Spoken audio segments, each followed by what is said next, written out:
This upcoming lunar eclipse in the sign of Aries kicks off the first of about 18 months of solar and lunar eclipses occurring on the Aries-Libra axis. Hi, I'm Megan, modern astrologer who's just doing her best. So please subscribe and let's talk about eclipses in astrology and this upcoming solar eclipse in the sign of Aries. This upcoming solar eclipse in the sign of Aries is going to begin at 9:37 p.m. Eastern Standard Time on Wednesday, April 19th, and it will end that Thursday at 12:56 a.m. Eastern Standard Time. So there is about a 3-hour window of the actual eclipse. If you're planning on doing any rituals or workings for this eclipse, I highly recommend doing it between those 3 hours. Solar eclipses occur when the moon comes between the sun and the earth and are more or less the equivalent of a new moon. Lunar eclipses occur when the earth is between the moon and the sun and is more or less the full moon equivalent. Aries is the first sign of the zodiac and as such rules the first house of the self.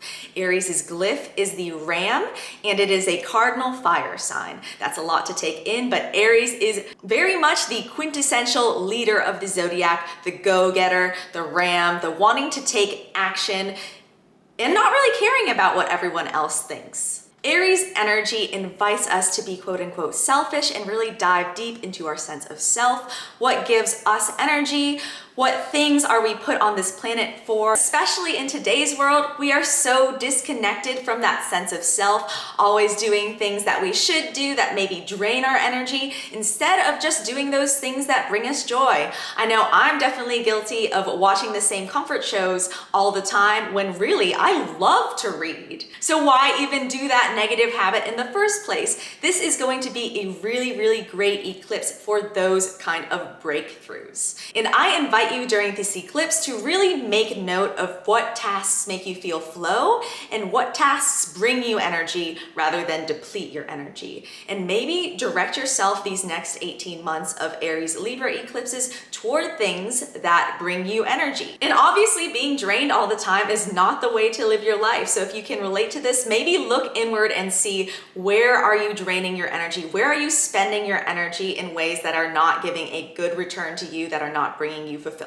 This upcoming solar eclipse is occurring at a very late degree of Aries. It's at about 29.5 degrees of Aries. In astrology, each area of the sky is divided into 12 segments. Those are your 12 zodiac signs, and then each of those 12 signs spans 30 degrees of that circle. So 12 times 30 equals 360 degrees of a circle. So this solar eclipse in Aries is occurring at 29.5 out of the 30 degrees that are in Aries, aka at the very, very, very tail end of Aries, but it is still technically Aries, so therefore this is the second new moon in this sign. Lunar and solar eclipses are basically supercharged new and full moons, and as this is a solar eclipse, you would think new beginnings, but because it is occurring at such a late degree of Aries, it might feel like a little bit of an ending as well as a beginning. Eclipse seasons last about 2 weeks and happen twice a year. In astrology, eclipses are times of breakthrough and change and shakeups.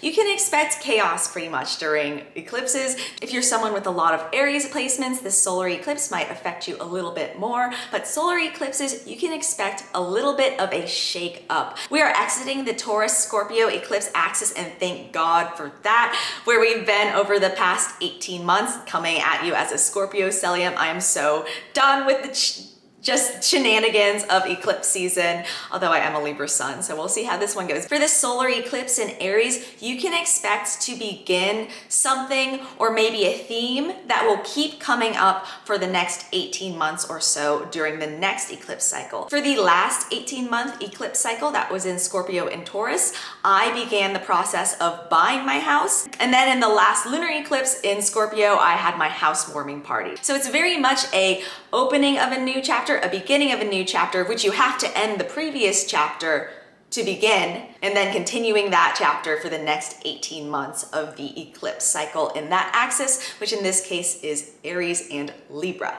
And you can look to the Aries house in your chart to see how this might be affecting you. So for example, if you have Aries in your 4th house of home and family, you might have a sudden new addition to the family by, say, finding a box of kittens on the side of the road, or you might have to move to a new place suddenly because your house has mold damage. You know, kind of a little bit of a chaotic, dramatic shakeup, but it is still a new beginning. The time between eclipses can be kind of a weird period of time. So this will be between April 20th and about May 10th. It might kind of feel like the period between Christmas and New Year's. You're doing stuff, you're not sure really what's going on. It's kind of a wibbly wobbly, timey-wimey, you know? So some do's and don'ts for eclipses. What you do want to do is go with the flow. You don't want to be rigid. You don't want to be really resisting change, because that's just going to be a waste of your energy. Eclipses are here. The change is coming, whether you're ready for it or not. So just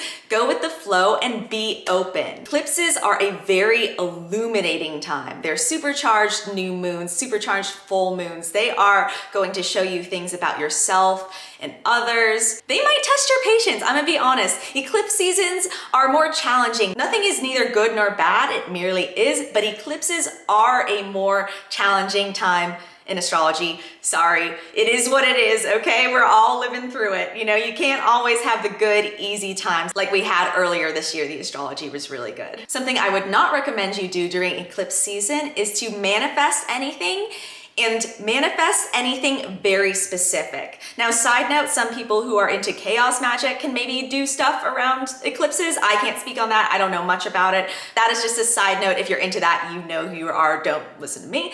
But in general, manifesting anything that is very specific, like I want to hit 1,000 followers on YouTube, or like have $5,000 in my savings account, something that is like very concrete, you need to hit this, is not something you want to work on during eclipse season. You want to work on more abstract goals. Another don't for eclipse season is to assert yourself into someone's life. So planning a surprise party, or like dropping in on someone's birthday. You don't want to be that chaotic event in someone else's life. So my advice for this eclipse season, coming from a Libra, is to just stay out of it, okay?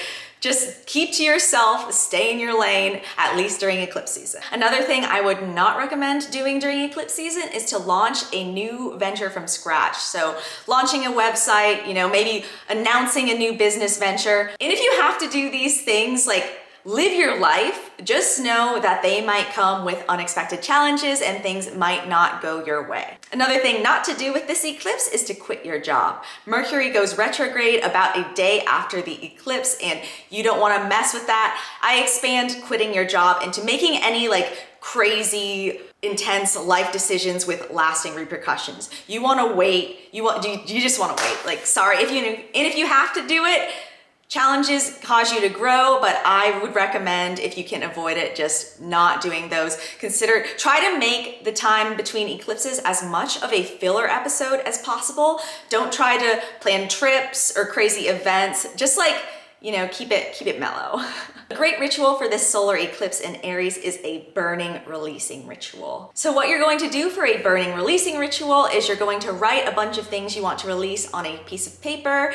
It can be people, habits, energies, whatever you want to get rid of, write it on the paper, and then hold the paper in front of you, breathe in, and then on the exhale, imagine all of those energies leaving you and going onto the paper. I like to envision like kind of a black smoke cloud going onto the paper. So do that, inhale and exhale everything onto the paper 3 to 5 times, and then take that paper and burn it.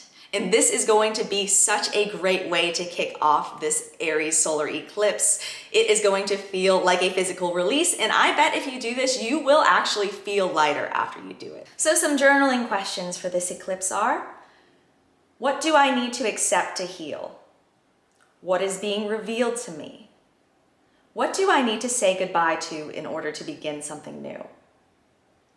What am I ready to commit my energy to? Some themes around this solar eclipse are going to be healing, revealing, and finding your life's purpose, as this eclipse is occurring in that sign of Aries, the sign of the self. This is a really great time to dial deep and figure out what you want to direct your energy towards for these next 18 months of eclipses in Aries and Libra. For new and full moon rituals to work, you actually have to do work other than just, journaling and setting up some crystals on the full moon. And eclipses really invite us to actually take that challenging effort. Check out my video on the first Aries new moon this month if you're looking for more information about Aries and just Aries new moons in general. I hope you have learned enough to hopefully get you through this eclipse season in one piece. Please let me know in the comments below how you feel about eclipse seasons. Are you ready? Did you notice anything last eclipse season, or is astrology all mumbo jumbo? Like, I would love to know. Thank you so much for watching, and I will see you in the next one. Bye.